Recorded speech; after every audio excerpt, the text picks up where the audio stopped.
যখন ছিলাম রুহু আকারে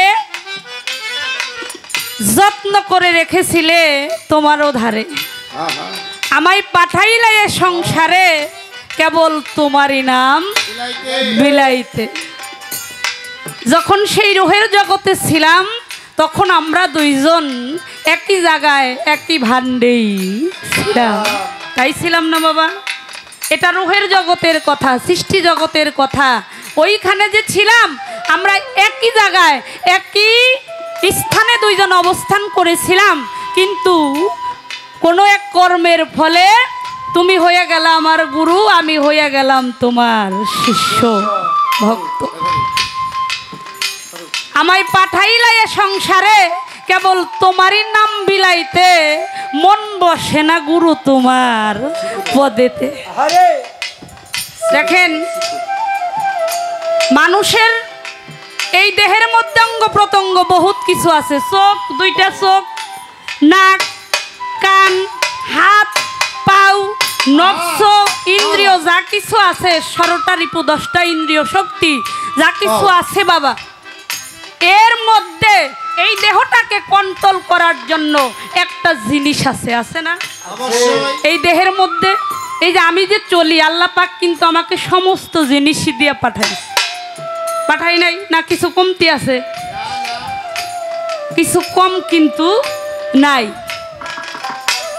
দেখেন, এই মন, সমস্ত কিছুর মূলেই কিন্তু এই মনটা, নাকি? লালন শাহ ফকির বললেন, মনের গুণে কেউ মহাজন হয়, আবার এই মনের গুণে কেউ ঠাকুর হয়ে নিত্য পূজা পায়। আমার এই মন তো আমারে করলো হত, সাইজির বাণী। তাহলে এই মন যদি কারো ঠিক না হয় বাবা, তার কোনো কিছুই ঠিক হবে না। সমস্ত কিছুর আধারই হইল মন। তাই এই মনটা যদি সংযত করা যায় তাহলে সব কিছুই ঠিক। তাহলে ওই রুহের জগতে থাকাকালীন তুমি আমার গুরু ছিলা, আমি তোমার শিষ্য, সেইখানে একই জায়গায় ছিলাম। তো এইখানে আসার পরে ওইখানে একই জায়গায় ছিলাম। এই বাহ্যিক জগতে আসার পরে কি কারণে, কোন কর্মের কারণে, কোন কর্মর দোষই আমার ছিল, যেই দোষের কারণে আমি তোমার শিষ্য হয়ে গেলাম আর তুমি আমার গুরু হয়ে গেল। যেহেতু কারো কাছে কম বেশি নাই, কম বেশি ছিল না, তাহলে তুমি কোন কর্মের গুণে গুরু হইলে আর আমার কোন কর্মের দোষ ছিল যে যেই দোষের কারণে আমার শিষ্য হইতে হইল। তাই মহাজন বললেন কি, আদমকে খলিফা বানায়া আবার আমানতি বস্তু তারে দিল যে দিয়া,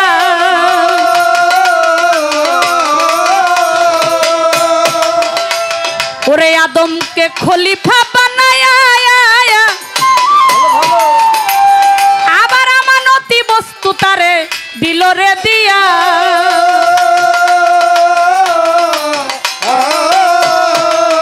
ও দয়াল তুমি আমায় কি ধন দিবা গো,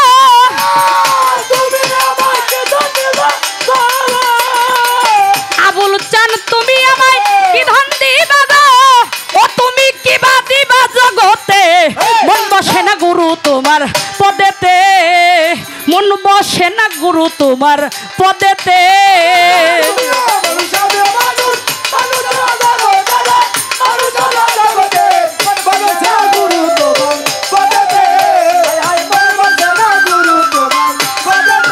আস্তে আল্লাহ আদমরে বানাইলো, আদমরে আমানতি বস্তুটা, সেই সত্তাটা আল্লাহ তারে দান করলো। তাই করছে না বাবা? আচ্ছা, এই বাহ্যিক জগতে তুমি আমার গুরু হইলে, আমি তোমার শিষ্য হয়ে গেলাম, আমি যে তোমারে ভজুম, একটা কারণ তো আছে বাবা, নাকি? কোনো কিছুর বিনিময় ছাড়া, স্বার্থ ছাড়া ভালোবাসা হয় নাকি? আল্লাহ এই মানব বাগানই বানাইতো না, কি কন? বানাইতো? তাহলে আদমকে প্রতিনিধি খলিফা হিসাবে এই জমিনে আল্লাহ পাক যাকে পাঠাইলেন, সেই আমানতি বস্তুটা, কেউ কয় এই আমানতি বস্তুটা হইলে ঈমান, কেউ বলে এটা হলো ঈমান, আবার কোন কোন মহাজনরা বলে আমানতি বস্তুটা হইল, এটা হইল আমানতটা কি কয়, আমানত খেয়ানত করা যাবে না, কয় না? আমানত কখনো খেয়ানত করা যাবে না। যে আমানতের খেয়ানত করে তারই নাকি বিচার হবে। এই আমানত বস্তুটা বাবা আসলে কি নাকি? কেউ কেউ কয় আমানত বস্তু হইল এটা ঈমান, নেই বিচার। আবার কেউ কয় আমানত বস্তুটা হইল রতি, এটা বীর্য, এটা মহাশক্তি, সেই পরম সত্তাটাই হইল সে আমানত বস্তু। তো কেরা কি কইল ওইটা আমার জানার নাই, আমি ওইটা মেলা শুনছি। আজকে বাস্তব আমার দয়ালের কাছ থেকে আমি এটা যাই না বুঝে নেব না, কি বলেন? তিনি আমার সত্যিকার অর্থে গুরু। সে আমাকে যেটা বলবে, গুরু বাক্য শিরোধার্য, আমি সেটাই কবুল করে নেওয়ার জন্য আমি আছি। আমার দয়াল যেটা বলবে আসলে আমানতটা কি, এই আমানতটা যদি রতি বা বিজয়ী হয়ে থাকে, উহা কিভাবে মজুত করে রাখা যায়, আমানতটা আসলে কি আমাদের এখান থেকে একটু বলবো।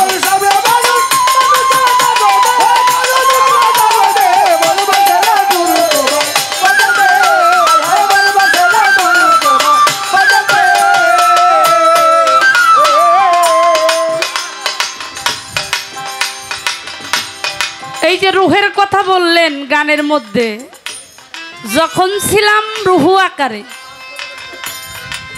বাবা, এই আদমের দেহে যতক্ষণ পর্যন্ত রুহু ফুৎকার না করলেন, আদম কিন্তু চেতন পায় নাই, আদম নড়তে চড়তে পারে নাই। যখন আদমের মধ্যে রুহু ফুৎকার করা হইলেন, তখনই আদম চেতন পাইলেন, নড়াচড়া দিয়ে উঠলেন। এখন দেখেন, এই যে আমরা সবাই আদমের সন্তান নাকি? আমাদের দেহের মধ্যে রুহুটাও আছে, নফসটাও কিন্তু আছে।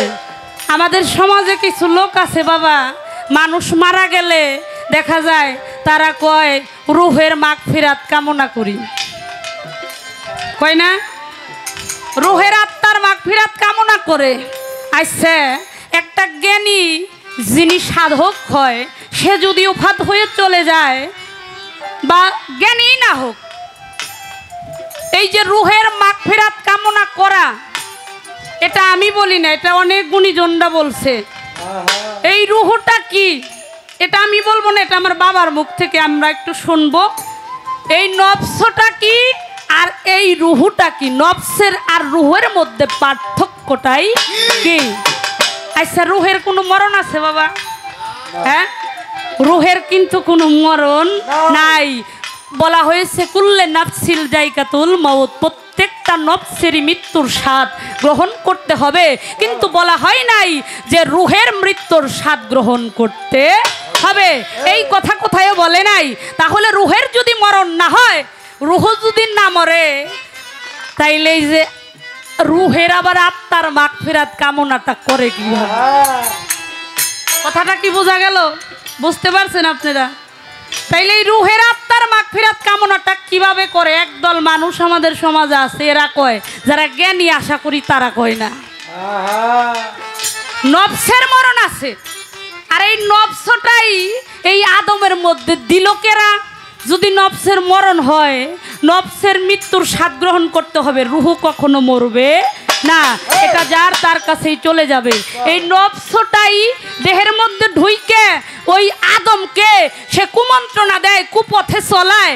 তাইলে তুমি যদি জানতাই যে আদম জাতি এইভাবে এই নফসটা আমার মধ্যে দিলে সে অকাম কুকাম কইরা বেড়াইব, তাইলে এই নফসটাই দিল কেন? কি বলেন?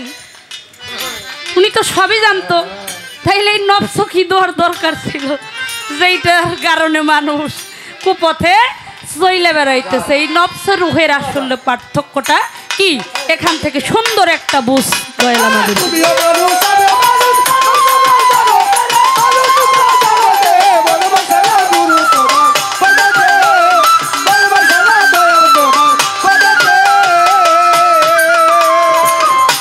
ওরে এই দেহেতে গুরু হয় কে বায়া, আবার ভক্ত হইয়া কে তাহারে দিতাছে সেবা।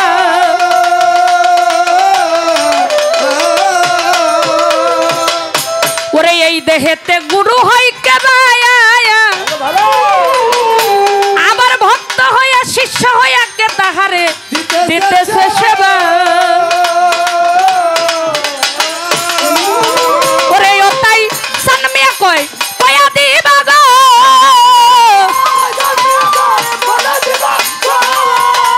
ও তাই সানমিয়া কয় কয়া দিবা গো ওরে আমরা সইনা নিব জগতে মন বসে না গুরু তোমার পদেতে মন বসে না গুরু তোমার পদেতে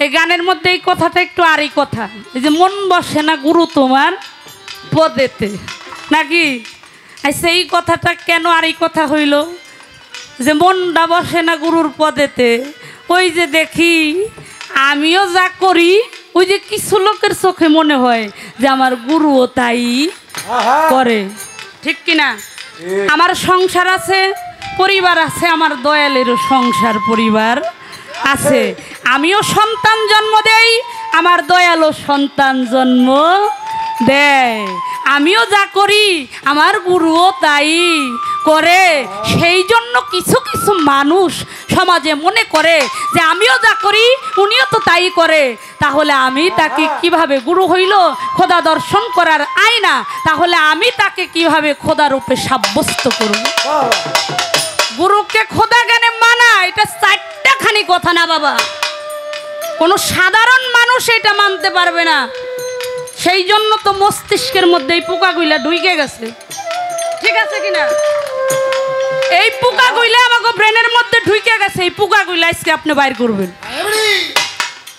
যেন ওই পোকাগুলা আমাকে মাথায় থেকে বাইর হয়ে যায় এই যে গুরুরে জানি আমরা আর মানুষ ভাবে মানুষ জ্ঞানে যেন ভজনা সাধনা না করি এই যে আমার শাহাদত বাজান দেখলাম তিনি ডাক্তার অনেকে মনে করে অনেক আছে এরকম অনেক আছে আল্লাহরে যদি কেউ আল্লাহ না কয় তাতে আল্লাহর কিছু কমবো না কমবো তারপরেও অনেকে মনে করে যে হায় হায় উনি একজন ডাক্তার মানুষ উনি রোগীর চিকিৎসাবাদী কইরে বেড়ায় উনি কি জানে উনার কাছে যে কি করবো আছে না বাবা আসলে এর দলিলটা কি বাবা এর দলিলটা আপনি আমাদেরকে দিবেন এই সম্বন্ধে আল্লাহ পাক কি বলেছেন যে এই যে মানুষ যারা মানুষ রূপে আসছেন তাদেরকে আমরা কিভাবে গুরু রূপে সাব্যস্ত করব এর দলিলটা আপনি আমাদেরকে দিবেন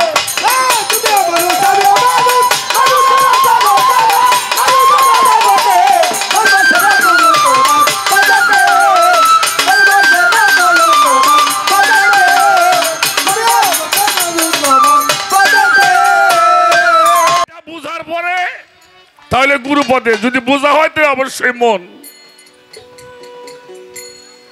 বসবে গুরুর জাত গুরু হইল জাতে খোদা গুরু কি জাতে খোদা গুরু হইল খোদার জাত এটা আমি বলি নাই আমাদের চিশতিয়া তরিকার যিনি মহান আল্লাহর ওলি খাজা মঈনুদ্দিন চিশতি রহমতুল্লাহি আলাইহি উনি বলেছেন পীরকে যিনি খোদা রূপে গ্রহণ করতে পারে নাই তার মুরিদ হয় নাই পীরেরা সাথে খোদা এক না দ্বিত নাই মুরিদু নাই মুরিদু নাই মুরিদ অর্থাৎ পীরকে যিনি খোদা রূপে গ্রহণ করতে পারে নাই তার বায়াতি হয় নাই কথাটা কি বোঝা গেল একটু এই জন্যই গুরুতে তোমার মন তুমি মনে করো আমিও মানুষ গুরুও আমিও খাই গুরুও খায় আমিও ঘুমাই গুরুও ঘুমায় হ্যাঁ গুরুও ছেলে পেলে জন্ম দেয় আমিও ছেলে পেলে জন্ম দেই হেরো হাত পাও আছে আমারও আছে তাইলে আর গুরুর কাছে যাইয়ে তোমার লাভ হবে না আমাদের মাছ ভান্ডার দরবার শরীফের একজন পাগল ছিল রমেশ চন্দ্র শীল এটা হিন্দু মানুষ। উনি একটি গান লিখছেন, দেখবি নামের কত ফল, গুরু নামের বিশ্বাস রেখে চল, গুরু সূক্ষ্ম শান্ত রিক্ত মুক্ত অন্তিমকালের সম্বল। গুরু কবু দেহধারী নয়, অনন্ত আর শিব গুরু অক্ষয় অব্যয়, গুরু পূর্ণ ব্রহ্ম আনন্দময় ব্যাপ্ত অখণ্ড মণ্ডল। গুরু নামের বিশ্বাস রেখে চল। মন তুমি আজ ফিরে চাও যেদিক, সবই তোমার গুরু মূর্তি কেবল বিশ্বাস রেখো ঠিক। গুরু ভজবি যেদিন বুঝবি সেই দিন, এই সারা ব্রহ্মাণ্ড তোমার এই করতল। গুরু বাক্য সর্বমন্ত্র সার, গুরু বিশ্বাস করলে পরে হবি একাকার। এইভাবে সদ্গুরু মেলে নাই যাহার, পাগল রমেশ কয় তার জন্মটাই বিফল। এটা হলো রমেশ চন্দ্র শীলের কথা। আর আমার ফরিদপুরে একজন সাধক ছিলেন মেসের শাহ ফকির, তার একটি গানের মধ্যে আছে, আওয়ালেতে আল্লাহ মুর্শিদ দলিল তার প্রমাণ করেছে, মুর্শিদ বিনে জীবের গতি কি আছে। কথাগুলি কি বোঝা যায়? ফিরছে মুর্শিদ ঘরে ঘরে, খুঁজলে কি তার অভাব আছে, যার কথা শুনলে যায় মনের অন্ধকার, তুমি তত্ত্ব জানবা তাহার কাছে। আপনি আল্লাহ মুর্শিদ হইয়া এই জীবকে শিক্ষা দিতে আছে, আপনার ধর্ম করতে বিতরণ, কেবল এই জীব তরাইবার ভাত পেতেছে। মানুষ গুরু কল্পতরু, যার মনে একিন হয়েছে, মেসের সাকয় তার কিসের ভয়, দোজুক তার হারাম হয়েছে। আর আমাদের ঝিটকা শরীফের গওহার শাহ বাবা বলছে, গুরুতে মনুষ্য জ্ঞান যান। গুরুকে মানুষ জ্ঞানে যেজন ভজে, নরক কুণ্ডু তারে গ্রাসে। আর দরবেজি লালন শাহ বলেছেন, গুরুতে মনুষ্য জ্ঞান যার, অধপথে গতি হবে তার। লালন বলে, তাই আজ আমার ঘটেছে মনের কুস্বভাবে। গুরু পদে নিষ্ঠা মন যার হবে, যাবে রে তার সর্বসুসার, অমূল্য দন হাতে সেই তো। তাহলে গুরু কোনো ব্যক্তি না, গুরু হইলে একটা শক্তি, শাশ্বত সত্তা। এটা যিনি গ্রহণ করেন, এটা যিনি অর্জন করেন, তিনি গুরু হয়। গুরু কারো ঘরে জন্ম লয় না, গুরু কারো কাউকে জন্ম, তুমি আমি জন্ম নিছি, গুরু কারো ঘরে জন্ম না। আচ্ছা, ডিসি সাহেব কারো ঘরে জন্ম লয়, চেয়ারম্যান কারো ঘরে জন্ম লয়, ভাই চেয়ারম্যান কারো ঘরে জন্ম লয়? কথা কন না কেন?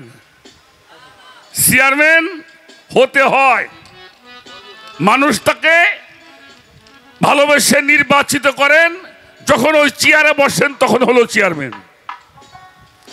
এই জন্য গুরুকে যদি মানুষ মনে করো, তাহলে আর জীবনেও তোমার গুরু পদে মন কোনোদিনও বসানো সম্ভব নয়।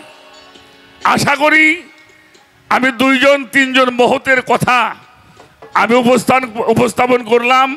আশা করি এর বেশি বলার কিছু আছে আমার মনে হয় না। এবার একটি গান করব।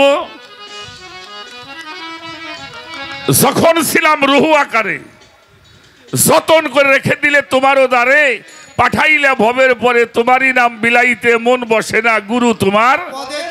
আদমকে খলিফা বানাইয়া আমানতি বস্তু তুমি দিয়াছো দিয়া, তুমি আমারে কি ধন দিয়া নিবে ভব পারেতে।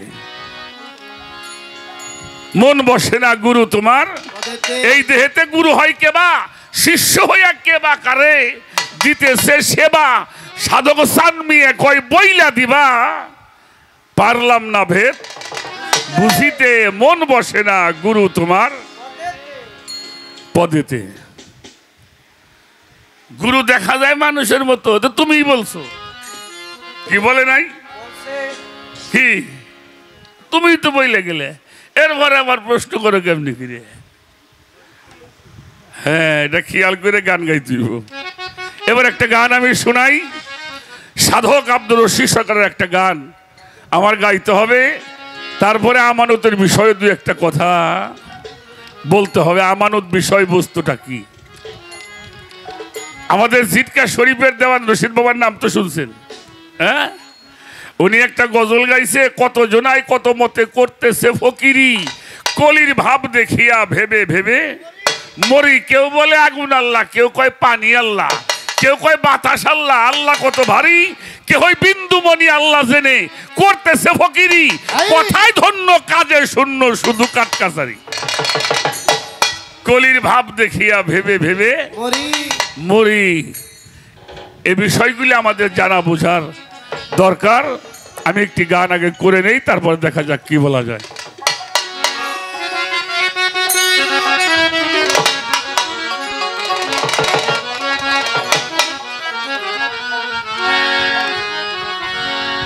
ছোট আর একটা কথা বলবো, আমরা তো আল্লাহর ডাকি ডাকি দেখি, হ্যাঁ? আচ্ছা, আল্লাহ ডাকেন, আল্লাহ শোনে না? রাখ সভাপতি সাহেব, কথা কন, শোনে না? ডাকবেন না, আপনার কাছে আসে না, তালি শোনে না, ডাইরেক্ট বলবেন মিয়া। যেহেতু আসে না, তাহলে আপনার ডাক উনি শোনে না। কি কারণ জীবন ভরে আল্লাহরে ডাকলে আল্লাহরে কোনোদিন আসবেও না, কাছে পাওয়াও যাবে না। এর কারণটা হলো আগে আল্লাহর পরিচয় জানতে হবে, আগে আল্লাহর পরিচয় জানতে হবে। আল্লাহ আল্লাহ করি, আল্লাহ বিষয়বস্তুটা কি? আমার কথাগুলি বুঝবেন, এগুলি ইউটিউবে যাবে, না বুঝলে কিন্তু ভেজাল হইব। কেন আল্লাহ আসে না? আল্লাহ ডাকলে আল্লাহ যে বিষয়বস্তুটা, এটা কোনো আকারধারী জিনিস না। কেননা এটা কোরআনেই আল্লাহ প্রমাণ দিয়েছেন। আল্লাহরে কেউ প্রশ্ন করছে, আল্লাহ তুমি কি? আল্লাহ উত্তর দিয়েছেন কোরআন শরীফের মধ্যে, দেখবেন আল্লাহ বলছেন আল্লাহু নুরুস সামাওয়াতি ওয়াল আরদ, আসমান জমিনের নূর হলো আমি আল্লাহ। আসমান এবং জমিনের নূর হলো আমি আল্লাহ। এখন নূর মানে কি? দেখো, কথা বলে না তোমরা। নূর মানে আলো। আলো ধরা যায় বাবাজি? ধরা যায়? আলো এই যে জ্বলছে, ধরা যাবে? আলো কোনোদিনও ধরা যাবে না। কিন্তু আলো যেইটার মধ্যে জ্বলে, ওটারে কি কয়? ওটা ধরুন যাইব না? হ্যাঁ, আমার কথাটা বুঝছেন নাকি?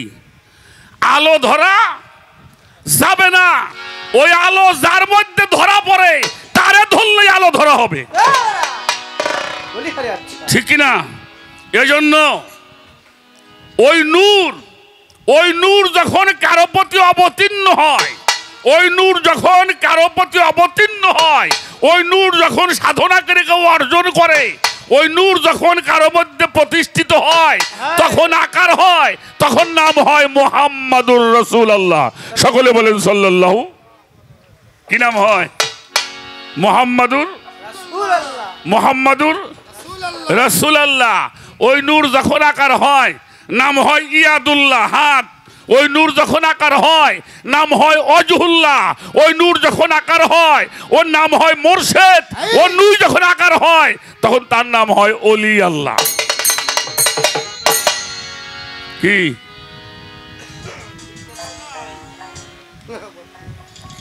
কোরআন শরীফের সূরা ফাত্তার প্রথম রুকুর 10 নম্বর আয়াত, আমার আল্লাহ বলেন ইন্নাল্লাযিনা ইউবায়ুনাকা ইউবায়ুনাল্লাহি ইন্নামা ইয়াদুল্লাহি ফাওকা আইদিহিম। আল্লাহ বলেন, হে রাসূল, আপনি বলে দেন, যারা আপনার হাতের মধ্যে হাত দিয়ে শপথ গ্রহণ করে, আনুগত্য স্বীকার করলো, বায়াত গ্রহণ করলো, ইয়াদুল্লাহ মানে হাত, ফাউকাইদিহিম মানে উপরে, যাদের হাতের উপরে আবার আপনার হাত, শিরকের ফাতোয়া দিলি কোরআন শরীফে দিবেন। আমরা বয়তে মানুষ আমাকে উপর দিয়ে, যাদের হাতের উপরে আপনার হাত, তাদেরকে বলে দেন ওইটা আপনার হাত না, ওইটা আমি স্বয়ং আল্লাহর হাত। সুবহানাল্লাহ। তাহলে এবার আল্লাহ আকার হইছে না? আকার হইছে। সূরা কাফ আয়াত নাম্বার 17, ওমা ইউদুলিল ফালানে তাজিদালাহুম ওলিয়া মুরশেদা। মুর্শিদ, আমরা পীর মুর্শিদ বলি। এই মুর্শিদ শব্দটা হলো আরবি, আর ফার্সিতে হলো শায়েখ বা পীর, বাংলায় হলো গুরু। কথাটা বুঝাইতে পারছি? এরপরে আসেন কি, ওমা ইউদুলিল ফালানে তাজিদালাহুম ওলিয়াম মুরশেদা। এরপরে আল্লাহ বলছে সিবগাতাল্লাহি মান আহসানু মিনাল্লাহি সিবগাতাও, তোমরা আমার রঙে রঞ্জিত হও।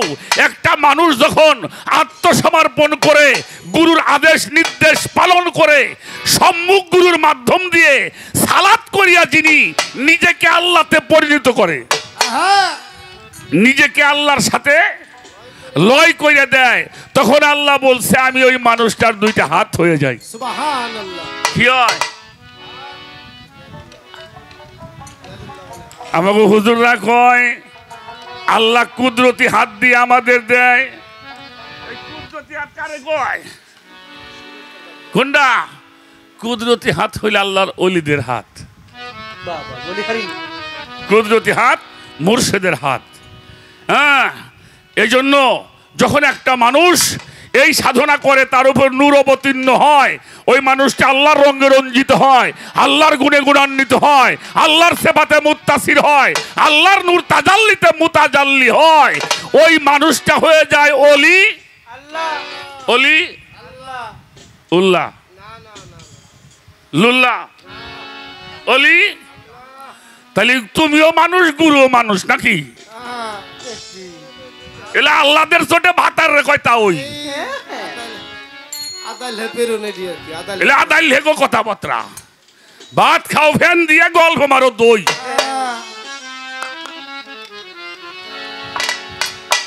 মনুষ্য জ্ঞানে গুরু ভজন করতে কখনোই কেউ যাইও না। গুরু জাতে খোদা, এটা খোদার জাত। আর এই সম্পদ, এই সম্পদকে সংরক্ষণ করবা। আল্লাহ বলেছেন ওয়েস কালা রব্বু কালিল মালাইকাতিহি ইন্নি জাইলুন ফিল আরদে খলিফা। এই খলিফার দায়িত্ব আল্লাহ দিয়েছেন, অর্থাৎ যার মাধ্যমে তোমার পাপের পাপকে অপসারণ করা হবে, এটা হলো আমানত। আমানত হলো আল্লাহর খলিফা। সাধারণ মানুষ অন্যায় করলে যে বিচার হইব, সেই অন্যায়টা আমি করলে একরকম বিচার হইব। এই যে আপনারা তো পরিষদের মানুষ, আপনারা এখন আমি আর আমার এই ছেলেটা একই পাপ করব, বিচার কি একরকম হইব? ব্যক্তির উপরে বিচার হয়, তাই না? তাহলে আমানত যদি কেউ খিয়ানত করে, আমানত কাদের উপরে আসে? যারা খলিফা হয় তাদের উপরে। তাদের আমানত যদি খিয়ানত হয়, তাদেরকেই বেশি শর্মিন্দা হতে হয়। জ্ঞান যদি আমানত হয়, মাইসির সে হিয়াল কুত্তের জ্ঞান ভালো। বাস্তব কি মাতবার কি গন? আমি গাড়ি ঘোড়া নিয়ে চলি, আমি দেখছি এটা কুকুর অন্তত 200 হাত দূরে গাড়ির হরেন পাইলেও কিন্তু রাস্তাইতে দফে নেমে খাড়ায়, আর মানুষ দৌড় দেয় যে গাড়ির তলে পড়ে। ঠিক না? এটা মুরগি বাচ্চা নিয়ে ঘুরে 200-300 হাত দূরে একটা সিল দেখলে ও বাচ্চাগুলিকে এমন একটা শব্দ করে, সব বাচ্চাগুলি এসে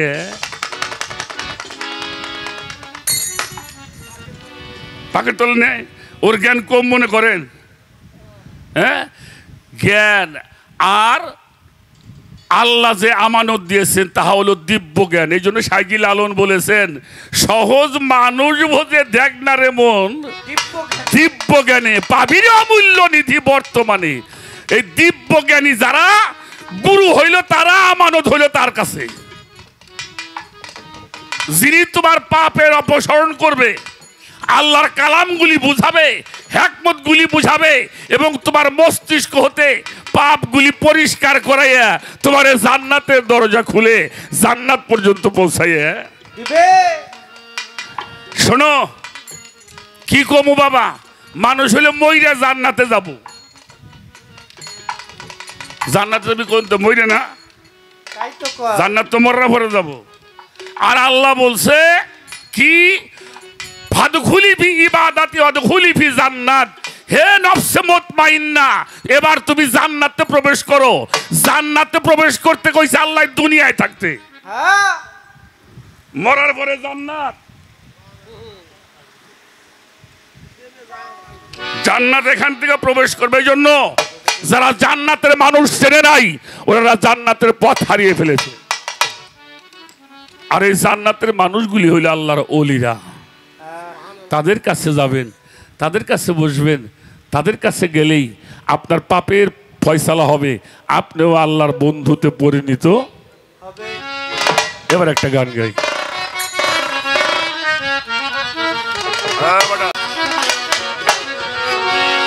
এই যে বিজ্ঞানময় ওরে বিধাতা যিনি,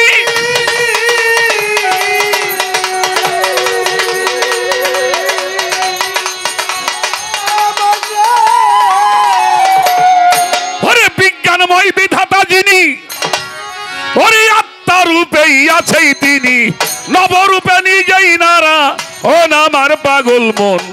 চিনলে না রে গুরু কেমন ধন জগতে, চিনলে না রে মুর্শিদি কেমন ধন আমার পাগল মন, চিনলে না রে গুরু কেমন ধয়ন।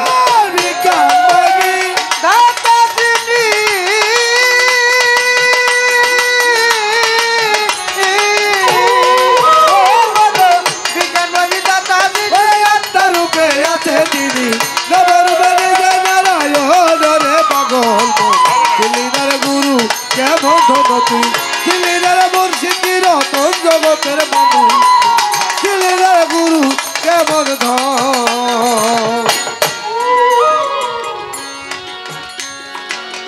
অনন্ত আদি বিধাতা,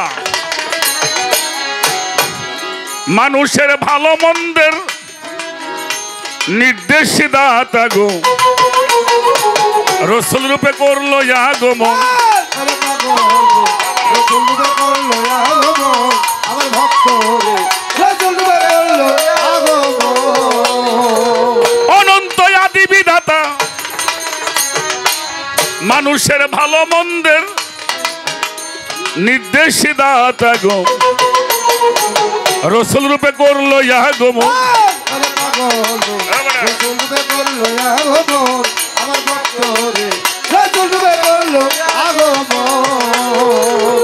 রবিয়াদের সঙ্গে লয়া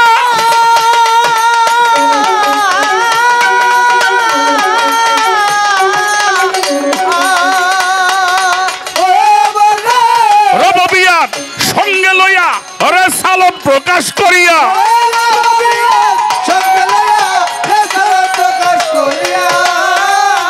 রবিয়াদ সঙ্গে লইয়া রেসালত প্রকাশ করিয়া, মাসেক হইয়া রাখে ভক্তের মন জগতে, মাসেক হইয়া রাখে ভক্তের মন আসার মতো।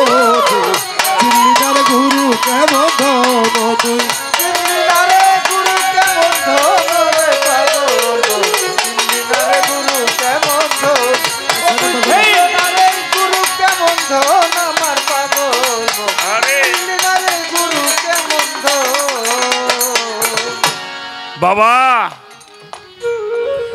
কলবের বাতি যখন জ্বলে তখন জবান বন্ধ হয়ে যায়, তখন চোখ দিয়ে কথা কয় মানুষ। ছোট, আমার কথাটা বুঝতে পারছেন? কলমের বাতি যখন জ্বলে তখন মুখের ভাষা বন্ধ হয়ে যায়, চোখ দিয়ে মানুষকে হেদায়েত করে।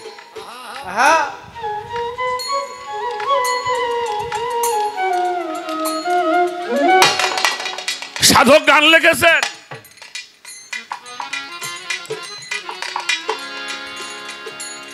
বিজ্ঞানময় বিধাতা যিনি আত্মারূপে, নবরূপে নিজেই নারায়ণ। ওরে পাগল মন, চিনলে না তোর গুরু কেমন? অনন্ত আদি বিধাতা এই মানুষের ভালো মন্দের নির্দেশ রাসূল রূপে করছে রববিয়াত সঙ্গে লইয়া, রেসালত প্রকাশ করিয়া মাসে হইয়া রাখে ভক্তের। প্রশ্ন তো করছো, পরে এক গান গাইলে সাধক বিজয় সরকারের কি জ্ঞান বিজ্ঞান আর যুক্তি প্রমাণ, আমার কোনো কিছুর দরকার নেই, তুমি আছো দয়াল আমার বড় প্রমাণ। ঘুরিতে চাহি না মায়ার সংসারের পিছু, তোমার চরণ তলে মাথা, আমার বলতে যাহা কিছু আমি শুভে দিব তোমাকে। কত লোকের ভালোবাসা পেলাম জীবনে, পরাণ তো জুড়াই না আমার মুর্শিদ বিহনে। তোমার নাম লইয়া কাঁদি বিজনে, পাগল বিজয়ের বাসনা। তাহলে তুমিও মানুষ, গুরু মানুষ এক হইল।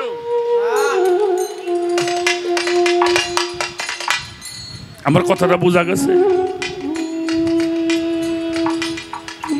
রুহের মরণ নাই, রুহের মাগফিরাত করে বোকা লোকে।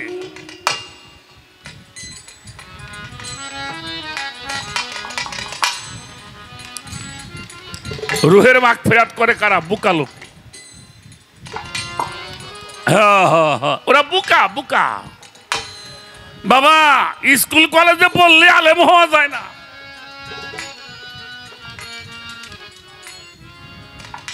শোনেন, ওলা তাকুলুলি মাইয়াবতালু ফি সাবিলিল্লাহি আমওয়াতান বাল আহাইয়ান ওলা কিল্লাহি তাশহুরুন। সূরা বাকারা 154 নম্বর আয়াত। যারা আমার রাস্তায় কুরবানি হয়ে গেল, শহীদ হয়ে গেল, ফানা হয়ে গেল, বিলীন হয়ে গেল, তাদেরকে তোমরা মৃত ভাবিও না। এই যারা মরে না তাকে জন্য আবার দোয়া কিসের? ছোট, খুব খেয়াল করবা, আমার কথাটা বুঝতে পারছেন? হ্যাঁ, কিছু মানুষ শাহজালাল বাবার মাজারে যাই দেখছি, হ্যাঁ, যাইয়া 3 বার ফাতিহা পড়ে,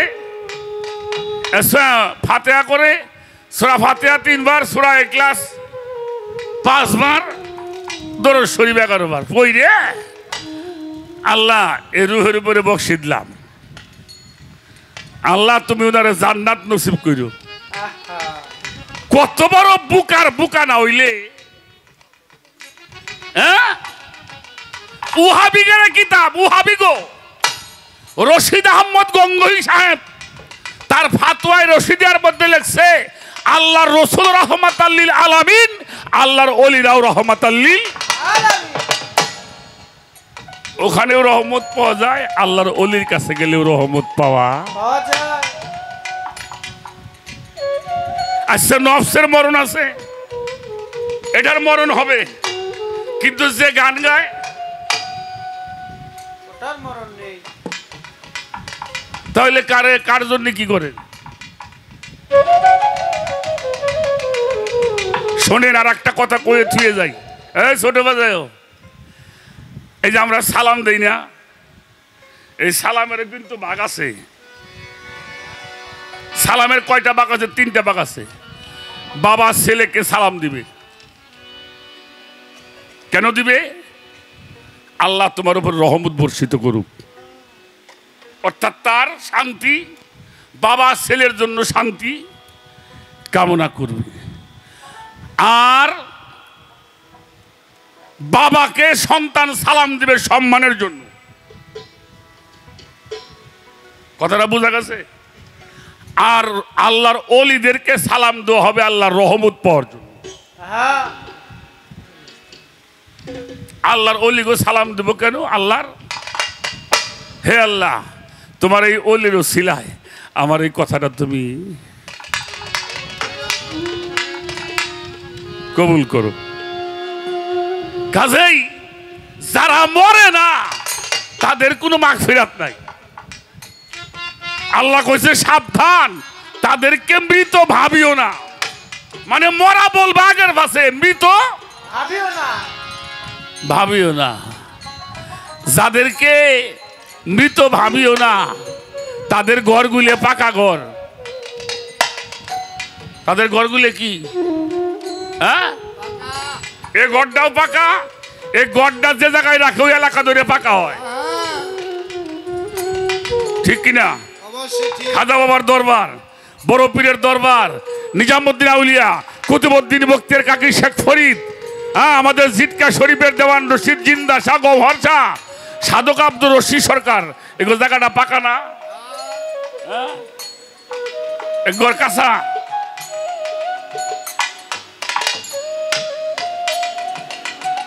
আমার কথাটা বুঝছেন? এবার আসেন, এই মানুষের দেহের মধ্যে নফস কয়টা?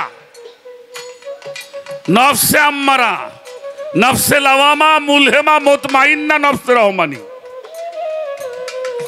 এই পাঁচটা নফস মানুষের মধ্যে আছে, পাঁচটা হালিয়াত মানুষের মধ্যে আছে। একটা মানুষ যখন আমার শাহাদত বাবার কাছে আত্মসমর্পণ করে তার হুকুম মতো সালাত করিয়া নিজেরকে পরিশুদ্ধ করার জন্য সাধনার মাধ্যমে তিনটি নফস যখন বিলুপ্ত হয়, নফসে আম্মারা, লাওয়ামা, মুলহেমা, এই তিনটা যখন নফস বিলুপ্ত হয় ওই মানুষটার স্বভাব হয় শিশুর মতো। শিশু বোঝেন না? শিশু নিষ্পাপ না? কি কন? শিশু কি? আচ্ছা, শিশু কারে কয়? 2 মাস, 3 মাস, 6 মাস, 1 বছর, এই তো শিশু। আচ্ছা, শিশু খাবো কোন সময় ও কয়? ওর গোসল করবো কোন সময় কয়? ওরে কি পরান লাগবো কয়? কে কয়? কে জানে? কে জানে?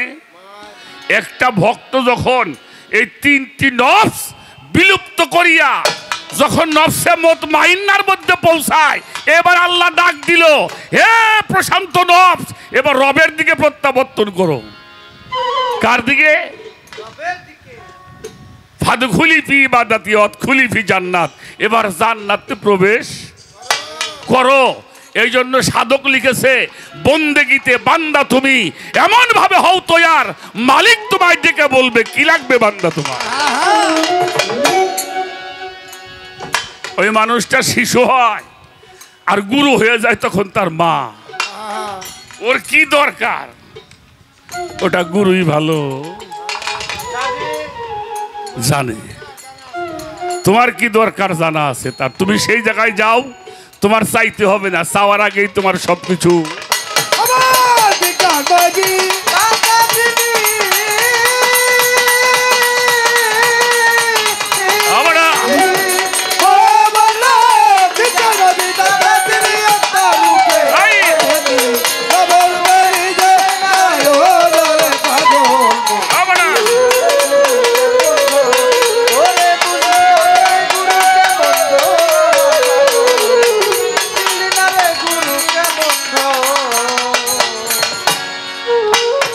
সালাদ প্রতিষ্ঠা হলো, এই মানুষের জান্নাতের দ্বার খুইলা দিল। তাই মানুষ আশেক হইয়া ভজে ওই চরণ।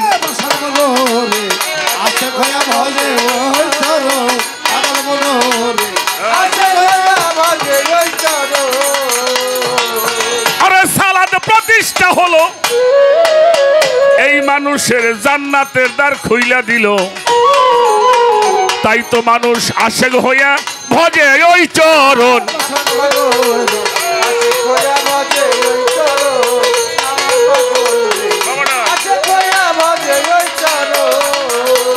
হর মাওলা ইয়াত জারি হইল,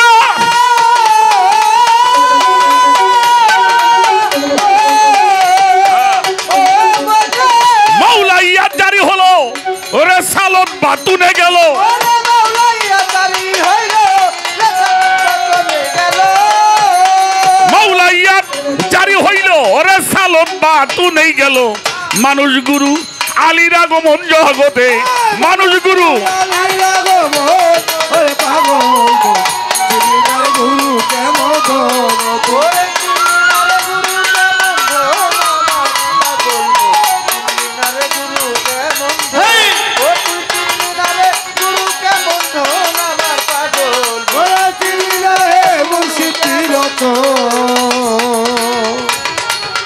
এই তিন ধারা প্রাপ্ত যারা আল্লাহ নবী আলী তারা তোমার গুরু হলো তাদেরও একজন।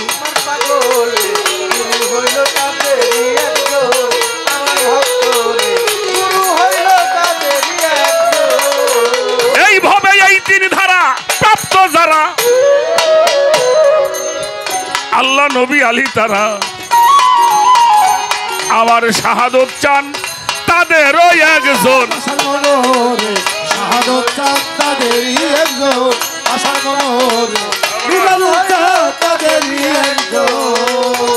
ওরে তৌহিদের দ্বারে খুলিয়া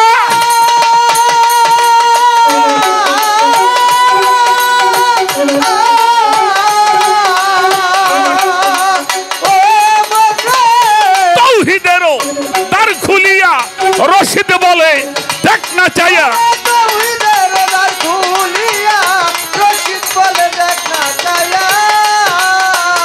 তৌহিদের দ্বার খুলিয়া আরে পাগল রশিদ বলে দেখ না রে চাইয়া, একা শোনে বৈশারয় চারজন গো তারা, একা শোনে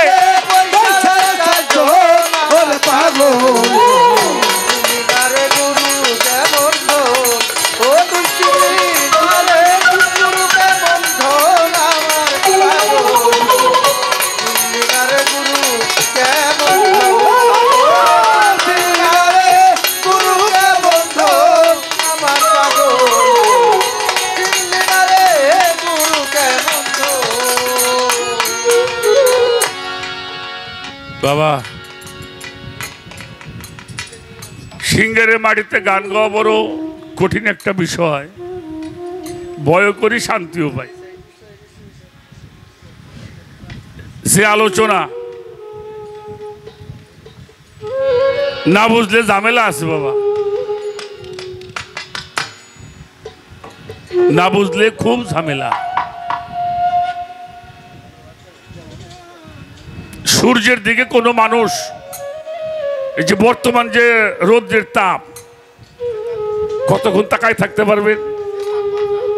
আস্তে আস্তে আস্তে কতক্ষণ পারবেন বাজান?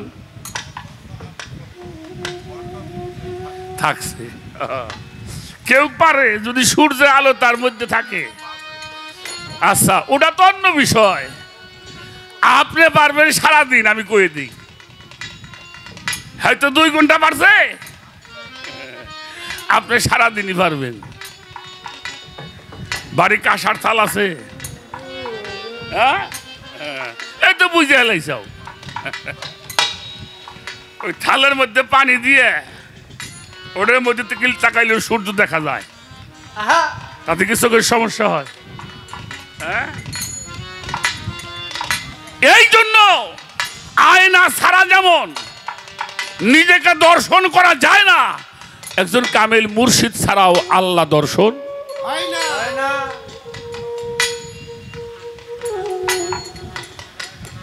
ছোট রাশেদা সরকার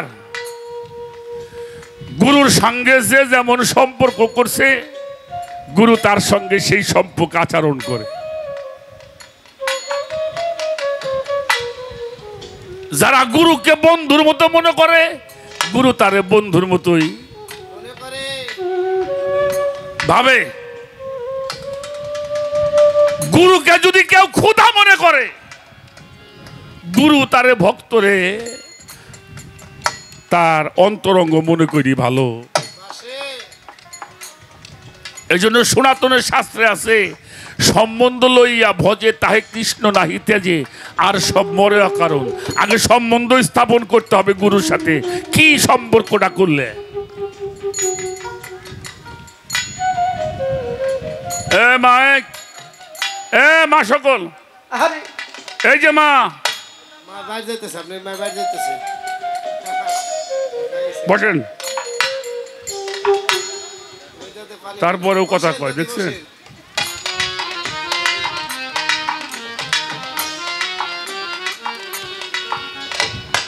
কি বলুম,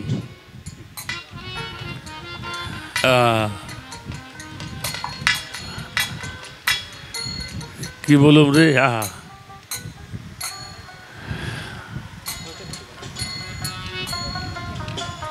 আর বেশি বলার কিছু প্রয়োজন মনে করি না।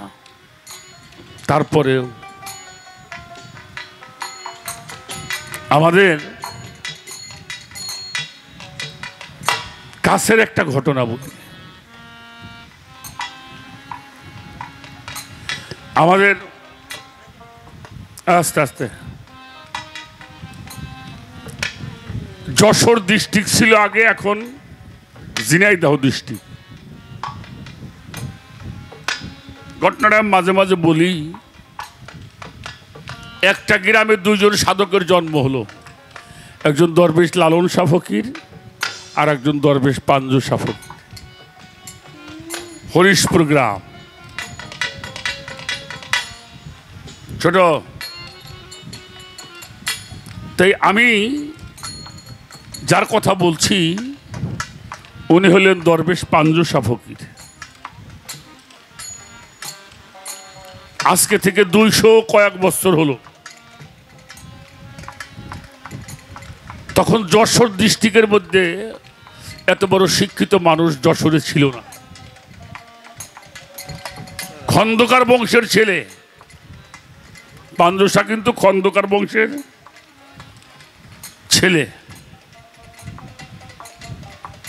ওনার গুরু হলো হেজরাতুল্লাহ শাহ, ডাক নাম ছিল হিরুচাঁদ।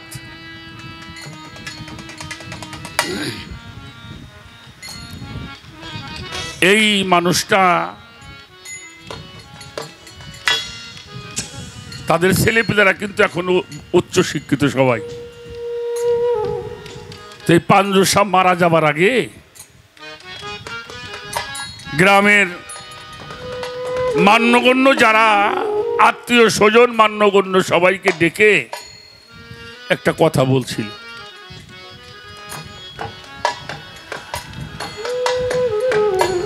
আমি 10টা পয়সা আমার নামে রাখি নাই।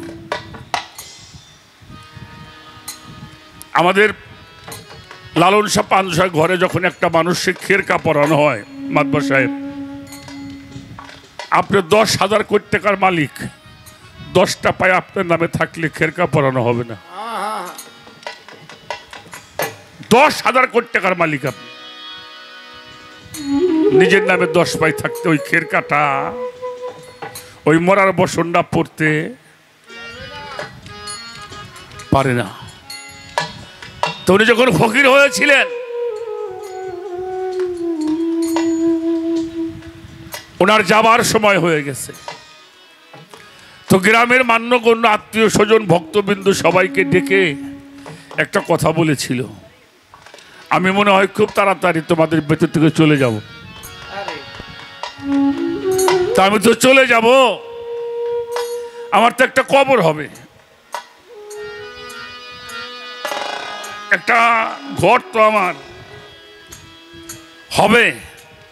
তবে আমার সব কিছু আমি তোমাদের দিয়ে গেছি, একটা ওয়াদা আমার সঙ্গে দিবা। কি বলে? আমার ঘরটা যেন পূর্ব পশ্চিম হয়, মানে কবরটা যেন পূর্ব পশ্চিম হয়। তখন লোকজন বলেছিল, সাইজি, মানুষের কবর তো পূর্ব পশ্চিম হয় না, এটা উত্তর দক্ষিণ হয়। এটা কি করে সম্ভব? আর কেন আপনারটা পূর্ব পশ্চিম হবে? পাঞ্জু শাহ চোখের পানি ছেড়ে বলছিল, বাবা, আমার বাড়ির দক্ষিণ পাশে আমার পীরের দরবার,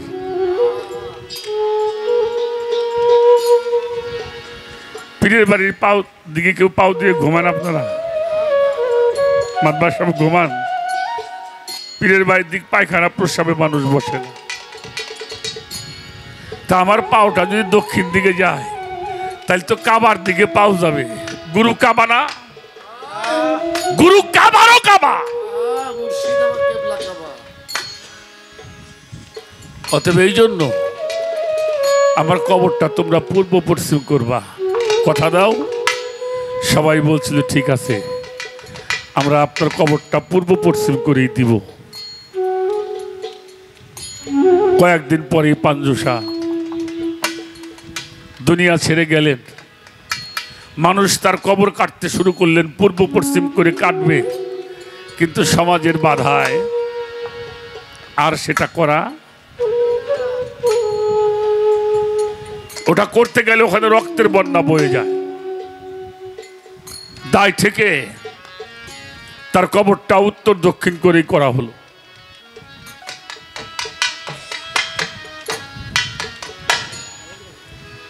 মানুষ কবর দিয়ে বাড়ি চলে গেছে, রাত্রে ঘুমিয়ে আছে, সবাইকে স্বপ্নে দেখাইছে।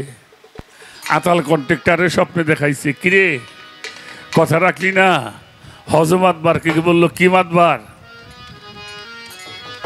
কথা রাখলে না। আমাকে প্যানেল চেয়ারম্যান সামনে করলো তুমিও তো কথাটা রাখলে না। এই স্বপ্ন দেখলে ঘুম হয়। সকালবেলা উঠে সবাই পাঞ্জুসার বাড়ির দিকে দৌড়াইতেছে, মাঠের মধ্যে গেছে, সবার সাথে সবার দেখা। কি ব্যাপার বলে আমি স্বপ্ন দেখছি। মাতবারও কয় আমিও তো এই স্বপ্ন দেখলাম। আমাকে আতাল কন্ট্রাক্টর কয় আমিও তো দেখলাম। যে কয় আমি এই স্বপ্নই দেখছি। চলে গেছে পাঞ্জুসার বাড়ি, যে দেখে পাঞ্জুসার কবরটা পূর্ব পশ্চিম হয়ে রয়েছে। যান দেখে আসেন গাছ। কথাটা কেন বললাম রাশেদা, গুরুকে যদি কেউ মানো তাহলে গুরুই মানবা, মানুষ মাইনো না। আর যদি মানুষ মানো জীবনে মুক্তি পাওয়া যাবে না। আর গুরুকে যদি পরম মনে করো, গুরুকে যদি তুমি মুর্শিদ মনে করো, গুরুকে যদি খোদা মনে করো, তোমার এই জীবনের একটা তুমি দেখা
বাজানায়ু বেলা যা আই ডুবি ইয়ারে আশার পথে ছায়ারে ইয়া শিক্ষানায়ু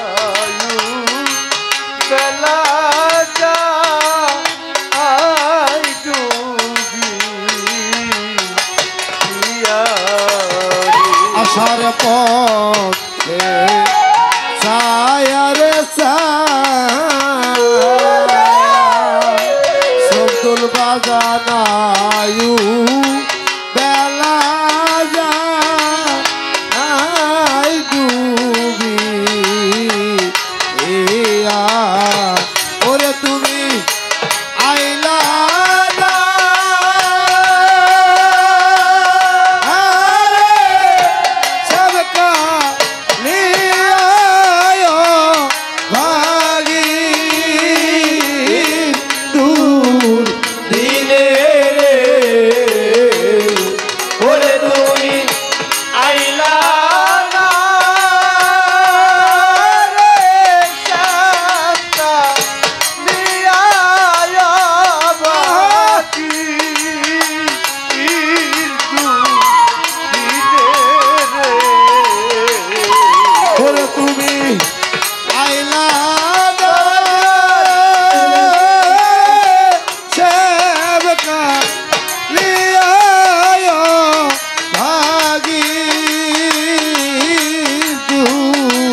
যাবো আহ! কোথায় যাইয়া তো ও মারে পাবো রে আমি করিব কোথায় রে যাবো রশিদ চাঁদ কোথায় যাইয়া তো ও মায় পাবো এই! ওরে তোমার এই! আবুরে লয়া এই! দয়া দয়ালা ছিলে তু বানে রে এই! ওরে তোমার আবুলে লয়া জয় গন্ধ পরিলে তু ভালে রে ওরে তোমার এই! আবুলে লয়া দয়াল দয়াল বলিলে তু ভালে রে আরে রইলা রে দয়াল আমার এই! রইলা রে দয়াল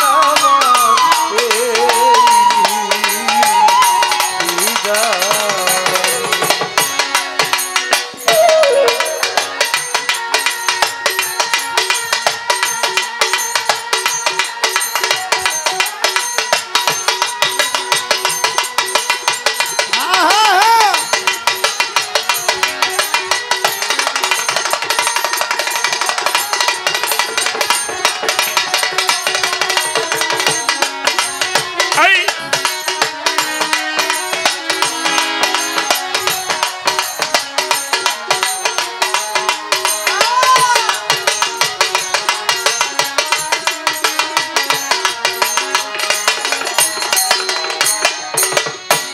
সাধক গান লিখলেন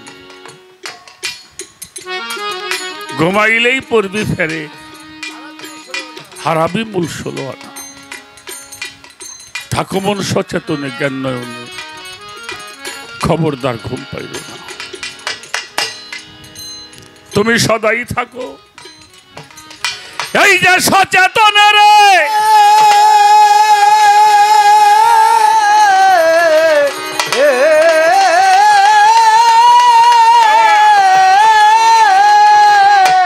অচেতনে ঘুম যায় না চেতনে ঘুম যায় না অচেতনে ঘুম যায় না গুরুকে ভজনা কর ভ্রান্তর হইও না ও কি রে গুরুকে ভজনা কর ভ্রান্তর হইও না এই সদাই থাকো সুচেতনে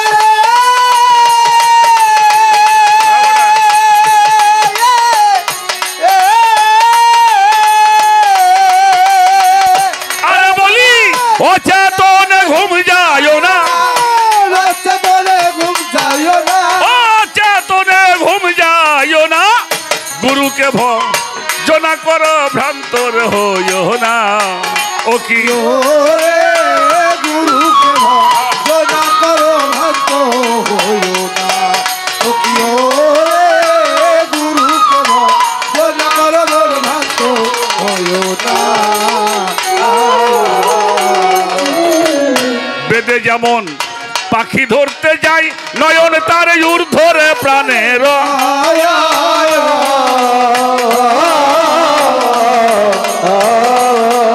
ওরে আখি থাকে তার পাখির গদিকে সেই পলক না ঘোরা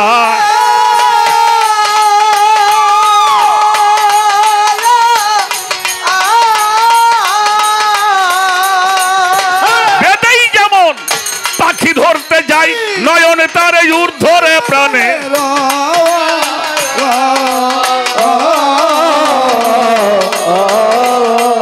ওরে আখি থাকে তার পাখির গদিকে পলক না ঘোরা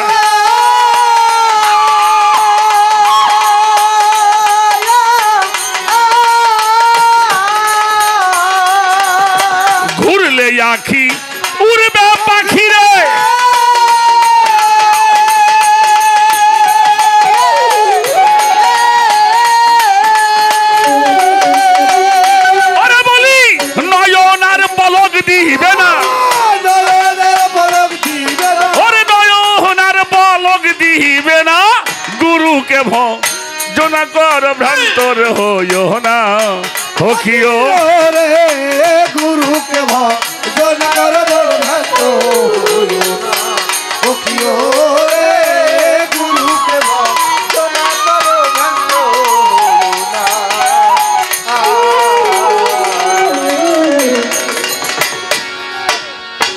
নারিকলেতে জলেরই সঞ্চার ওই বিধির আশাই কিবা আয়া আয়া আয়া পরে দেখতে গো শুভা পরিপূর্ণতার কর্মর বোঝা ভার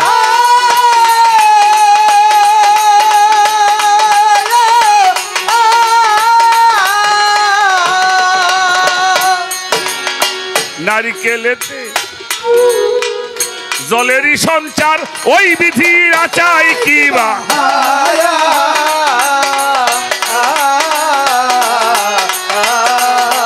ওরে দেখতে গো শুভা পরিপূর্ণতার কর্মর বোঝা ভার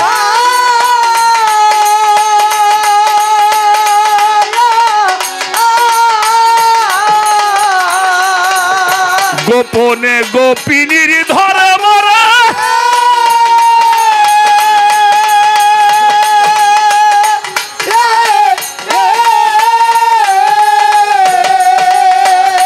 আরে পাগল ভেদ জানে তার রসিক জনা ওরে ভেদি জানে তার রসিক জনা গুরুকে ভজনা কর ভ্রান্তরে হইও না ও কি রে গুরুকে ভজন কর সখিও রে গুরুকে ভজন কর ভ্রান্ত হইও না এটা কি গাছ নগদ দেখাইছে নগদ এটা করে কাটেন দিয়ে পানি পাওয়া যায় নাকি একটু না শুলে যাওয়ার যাবো আচ্ছা এক মাথা ডাব যদি কেউ কাইটে কষি ডাব এটা ঘরের মধ্যে কয়দিন রাখা যাবো হ্যাঁ এক সপ্তাহ সর্বোচ্চ কষি ডাব বেটা এক সপ্তাহ পরে পয়সে যাবো আচ্ছা এক মাথা নারকেল যদি ঘরে থন বৃদ্ধি পাবে কতদিন বৃদ্ধি পাবে 6 মাস আবার 6 মাস পরে ওর মধ্যে আবার গাছ উৎপাদন হ্যাঁ গাছে হাজার হাজার নারকেল ডাব ধরবে নারকেল ধরে এই যে আশাটা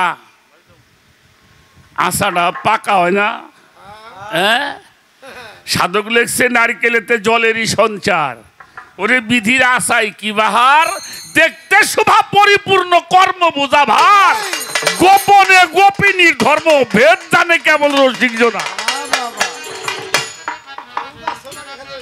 গোপিনী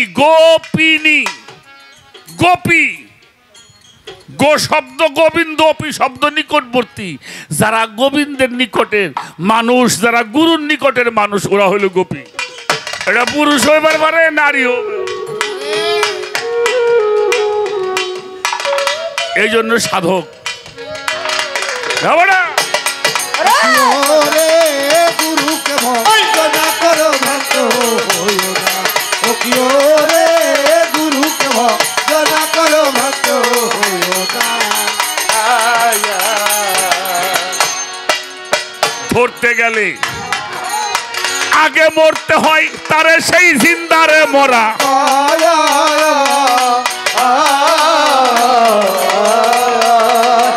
ওরে পাগল আদি কোঠরি নয় দহরজার খবর জানতে হয়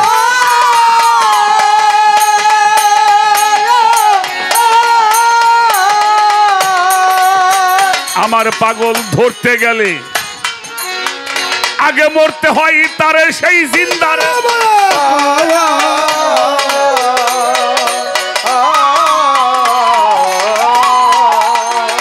ওই যে আদি কোঠরি নয় দহরজার খবর নিতে হয়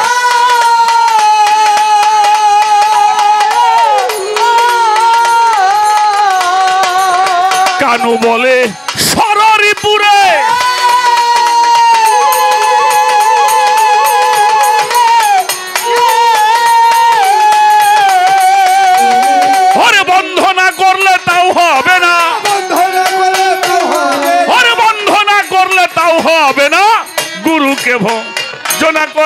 ভ্রান্তরে হইও না ও কি রে গুরুকে ভজনা করো ভ্রান্তরে হইও না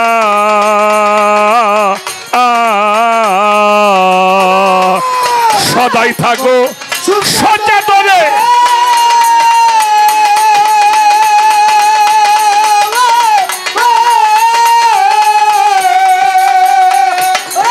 অচেতনে ঘুম যাইও না অচেতনে ঘুম যাইও না গুরুকে ভজনা করো ভ্রান্তরে হইও না ও কি রে গুরুকে ভজনা করো ভ্রান্তরে হইও না পাগল মন আমার এই যে গুরুকে ভজনা করো ভ্রান্ত হইও না পাগল মন আমার গুরুকে ভজনা করো ভ্রান্ত হইও না